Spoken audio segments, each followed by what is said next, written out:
Я сегодня хочу рассказать о самой простой и доступной каждому любителю цветов подкормки, которую может провести на протяжении всего сезона выращивания каждый человек. Друзья, вот эти растения выглядят вот так на начало июля, и выращиваем мы их в кашпо. Кашпо имеет размер, объем 4 литра.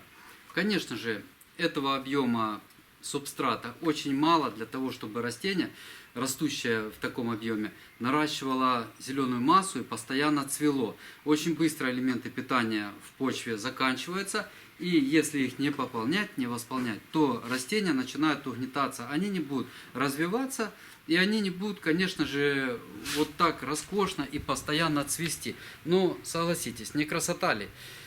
Еще раз повторю, это начало июля. Им еще нужно цвести и радовать нас июль, август, по возможности до самых заморозков. Хотя эти растения выдерживают порядка -3. Растения растут на солнце, полутень легкая. Друзья, почва перегревается, постоянные стрессы, корневая система работает, когда хорошо, когда не очень. И для того, чтобы растения сохраняли свой тургор, чтобы они постоянно были бодрыми, цветущими, нам необходимо их поливать и, кроме того, вносить элементы питания. Каким образом можно поддерживать растения в таком состоянии? Все очень просто. Я именно рассказываю сегодня о самой простой подкормке, которая действительно каждому любителю цветов под силу, без всяких премудростей. Друзья, у меня в руках универсальное удобрение, вот баночка, она уже почти пустая, но это не важно абсолютно. 20-20-20 формула, то есть азот, фосфор, калий здесь присутствует, и плюс микроэлементы. Это самое универсальное удобрение, которое мы вносим при выращивании вот этих растений каждый полив. То есть раз в день мы проводим полив с использованием вот такого универсального удобрения. Это может быть не 20-20-20, а 21-21-21, либо 18-18-18.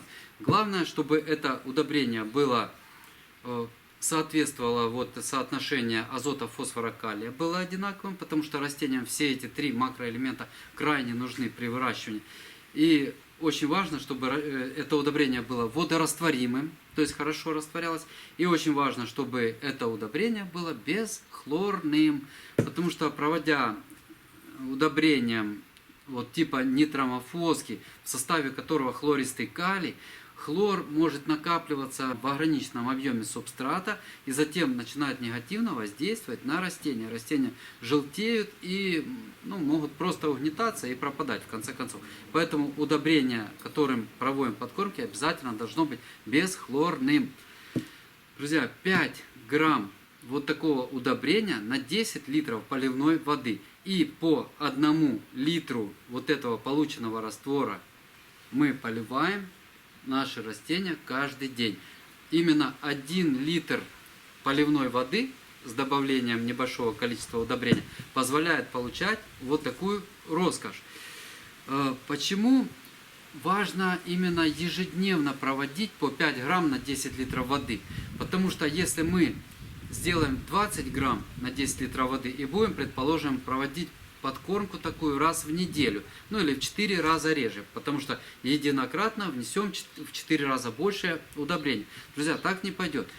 Повышенная концентрация солевого раствора в ограниченном объеме горшка приведет к тому, что произойдет остановка работы корневой системы. Повышение концентрации солей в почве негативно влияет на работоспособность корня. И корень останавливается, он не только питание перестает усваивать, он перестает усваивать и влагу, которой мы его поливаем, это растение. И таким образом даже в мокрой земле растение может выглядеть поникшим в солнечную погоду.